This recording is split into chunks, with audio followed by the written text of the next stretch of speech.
good to have you in the house of the Lord today. I want to encourage us all this morning to keep our heart free from offense. Offense is everywhere. Jesus said, as long as you're here, offense will come. As long as we live in this world, someone's going to say something that we don't understand, something that hurts our feelings. Maybe your husband doesn't listen to your opinion. There's always going to be reasons to take up an offense, an opportunity to take it in. You know, it's interesting because, the people that you're around are one thing. But how about the people that you've never even met? And you know what I mean by that? Everybody's opinion can go public these days on social media. You begin to read somebody's opinion. You hear what they're railing against. Kind of flusters you. You think, I don't agree with that. Why would they say that? Then you begin getting all upset. You call your brother, you call your sister, you call your neighbor. Can you believe that they think that? Isn't that crazy? You see, you begin to get frustrated and upset and spend energy on that offense, on those things that don't really even matter. You see, it's as if we're taking the bait. See, we cannot take the bait of offense and live in victory, joy, and peace. We got to let it go. We can't let it get on us. We can't swallow the bait.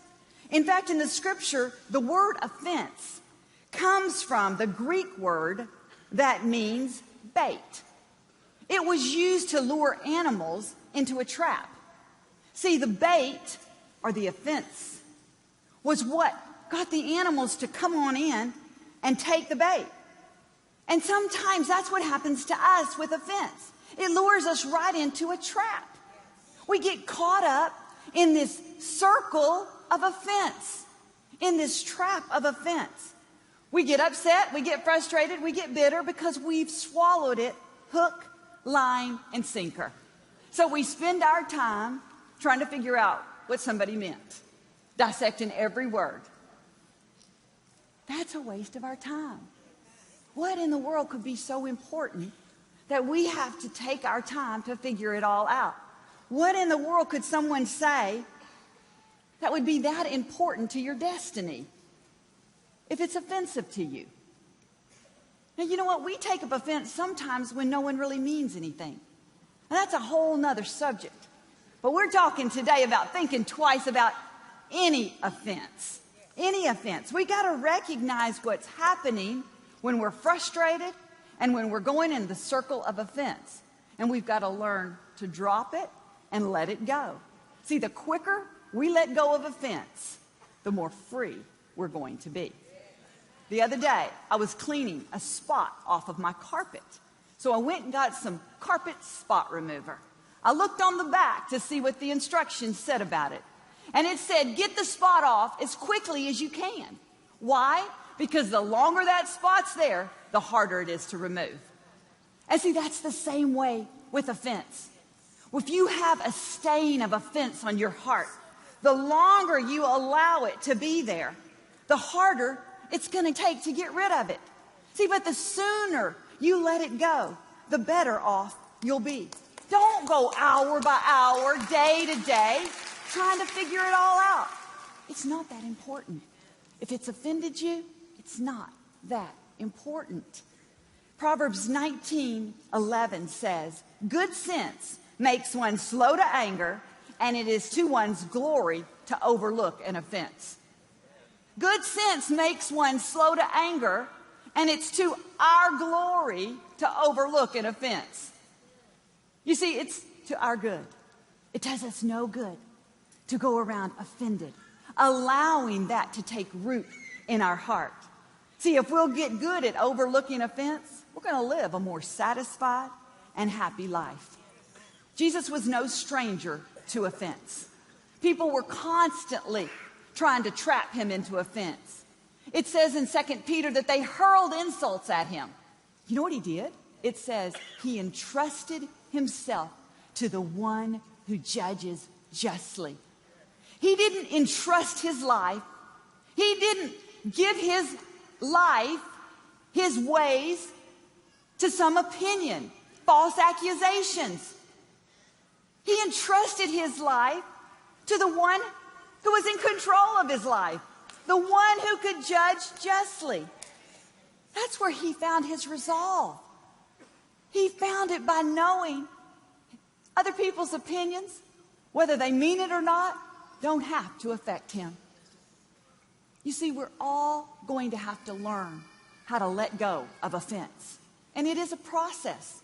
We're all going to have to learn. The Apostle Paul in 2 Timothy 14:4 had to work at keeping offense off of him as well. He said, Alexander the coppersmith did me a great wrong, but God will judge him. God will take care of what he's done. You see, he gave it to God. He wasn't taking the responsibility on himself to be the judge and jury of everyone's opinion. He said, I'm giving it to God. I have things to do. I can't walk around with an offended heart. I can't walk around with bitterness and anger and expect to be everything God called me to be. See, we need to have that kind of attitude. We need to turn the situation around like Paul did and turn it over to God. Offense will show up. It's just, how are we going to handle that offense when it shows up? It's going to be there. I can tell you, it's going to be there. As long as you live on this earth with people, it's going to be there. Have you ever put like a bite of food in your mouth? Maybe you're going to try something new, and it was like, ooh, I don't like the way it tastes. And you have to stop for a minute, and you're thinking, what am I going to do? Am I going to spit it out, or am I going to swallow it? And you're thinking, you know, what do I do? I mean, who am I with? You're just thinking, right? A lot of this stuff. I have literally done that and taken my napkin and went.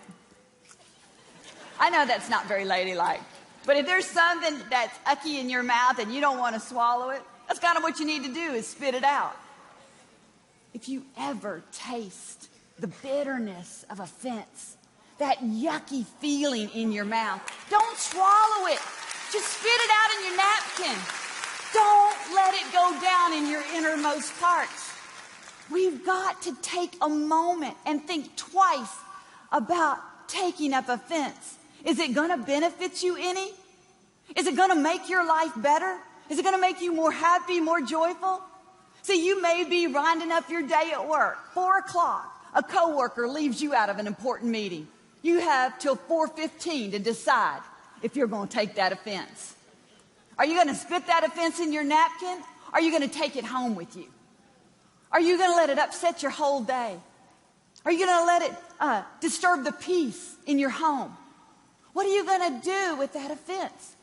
We've got to learn to step back and think twice about taking an offense. In John 10, the scripture tells us that there were certain people in the crowds when Jesus would go places that wanted to capture him. They wanted to seize his life.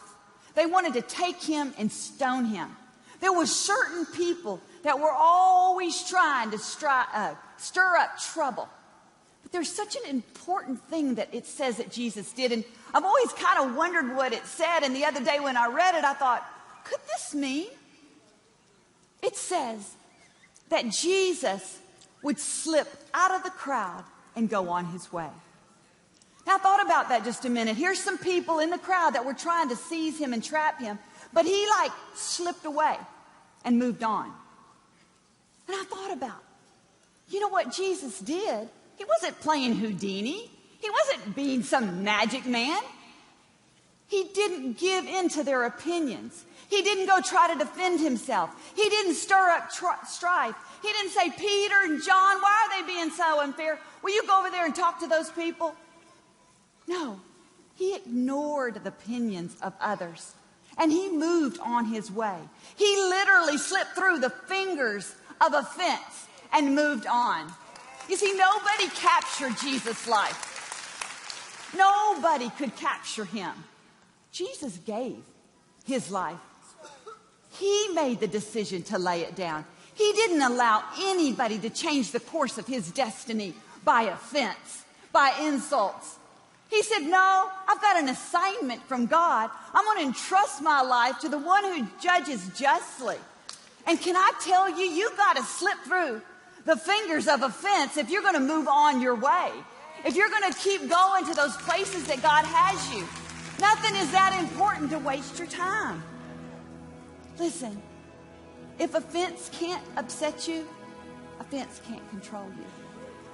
And if offense can't control you, you're going to be free to live a life of joy and victory. Shake off any offense. You have a decision to make today. Give it to God. Live happy, healthy, and whole. Amen? Amen. Thanks for watching this message. I hope you enjoyed it. We upload new videos every week to keep you inspired and encouraged. So don't forget to hit the like button and make sure you subscribe to our channel. Let us know in the